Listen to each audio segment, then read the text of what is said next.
Hello everyone, welcome to today's video, where today we still have a handful of House races yet to be called, including our two friends, the House races in California, Alaska at large, and Iowa's 1st District.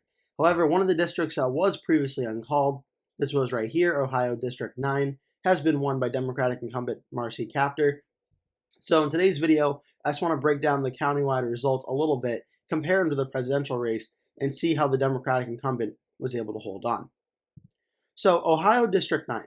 Marcy Kaptur, the Democratic incumbent, was able to win re-election by winning by about a little under 3,000 votes. If we're getting really technical here, about 2,700 votes or so was what she won by. So a 2,700 vote win for the Democrat over the Republican in a super close race. Very, very close. About, what's that? A 0.8% or 0.6% margin of victory, about 0.6. So super, super close. So I want to look at the counties and see how this is able to happen. And the first one I wanted to show you is right here, Lucas County. This is where the city of Toledo is. This is the largest county in this overall congressional district.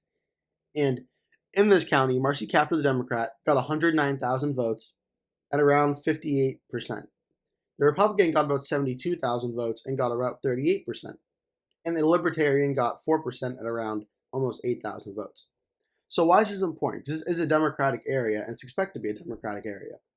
But however, let's look at the presidential race real quick. And remember, Kaptur got 58, the Republican Merrin got 38.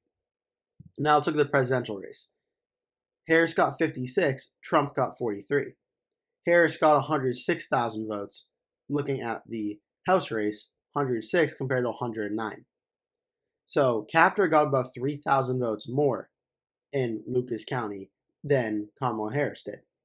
And what the case I'm making here is she won the whole district by about 2,700 votes. So the difference between Kaptur winning and losing this district was her ability to outperform Kamala Harris by 3 points in Toledo. Had Trump and Merrin ran even in Lucas County, and Kaptur and Harris ran even in District 9 Lucas County, then Merrin would have narrowly won by like 0.2% of the vote in this district and won the overall district. That's how close things really were. And just that little difference of the margins made up a huge difference. Now, of course, this district is not only just Toledo and Lucas County, it also has a bunch of other counties in here as well. But I do feel it's important mentioning this, considering this is the largest population county in the district. Next, we're going to go to Erie County right here. Erie was won by the Republican 51 to 45. And that was about 20,000 votes to 17,600. Now let's look at the presidential race. Erie County, Trump won at 57-42, 23,000 to 16,871. So we're seeing, at least in the first two counties, a pattern of President Trump outperforming the Republican candidate down ballot, and the Democratic incumbent outperforming Kamala Harris. That has happened now in two of the counties we have looked at. So that was Erie County, again, 51-45. That was a margin of vote difference of about 2,000 votes. A 2,000 vote separation between the two.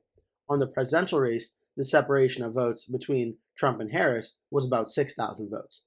So again, had the Republican been able to match Trump's numbers in this county, then the Republican would have won the margin of victory double over if they was able to do that. Of course, it's not always that simple, and that down ballot races don't usually get the voter turnout that the presidential race does, but it's still very, very interesting. So that's Erie County. Now we'll look at Sandusky County. The Republican won here, 59-37, 17,000 to 10,700. Let's look at the percentages in Sandusky County. 65-34, 18,000, almost 19,000 to 10,000. So about a 9,000 vote difference there. And then again, here, it was about a 7,000 vote difference. The Democratic incumbent outperformed Kamala Harris again, and the Republican underperformed Donald Trump again in Sandusky. In Ottawa, 56-40, the Republican got about 13,000 votes. The Democrat got about 9,000 votes. Looking now at the presidential race in Sandusky, 65-34, 18,000, about 19,000 votes to 10,000 votes. Once again, Trump way outperforming the Republican candidate. Now let's take a look at Ottawa County again. I may not have done Ottawa. I thought I did Ottawa, but we'll go over Ottawa again. 56-40. Now we'll look at it on the presidential side. Ottawa, 62-37. Trump outperformed here once again. Now we'll look right here at Wood County. This is a suburban area right outside of Lucas County, right outside of Toledo, very, very close. The Republican was able to win here by about 1.2%, a margin of victory of about 400 votes. Let's go to the presidential race. And Wood County, at least it's hard to separate the part from up here, but the overall county was plus 11. So it's not an exact apples to apples comparison because it's really like this part of the county. But I bet if we broke it down into the district part, this would show Trump outperformed the Republican here as well. So now we'll look at Fulton County, 66-31 for the Republican over the Democrat, 14-4, 6-8. Now let's look at the presidential race here, 71-28, 15-8 to 6-3. Trump outperformed the Republican here as well. You're starting to get the idea of why this Republican candidate was not able to defeat the Democratic incumbent. Was the Democratic incumbent outran Kamala Harris in this district, and the Republican candidate underperformed Donald Trump. Williams, 68-27. Presidential race, Williams, 74-25. Big underperformance there as well. And now we're going to look at the last county here, Defiance County, Defiance County, I think it's Defiance County, 65-31 and 69-30. That's the main issue why the Democratic incumbent was able to win this race, was that she was able to outperform Kamala Harris, not by a lot, but just by enough to get a plurality of the vote, 48.27%. But combined with the Libertarian candidate, the Republican way underperformed Donald Trump in this district.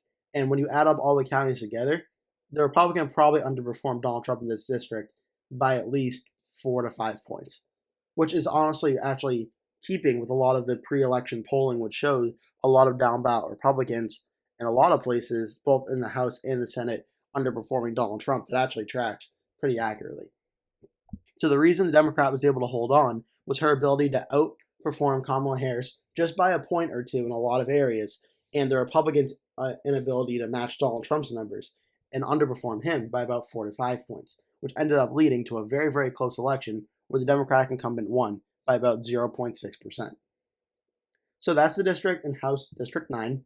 Now Republicans are at 218 seats, Democrats are at 213. So the Republicans can't go lower than 218, Democrats can't go lower than 213. We still have some races left. We have a very close one in California, 45, which I'll be updating you as more votes come in.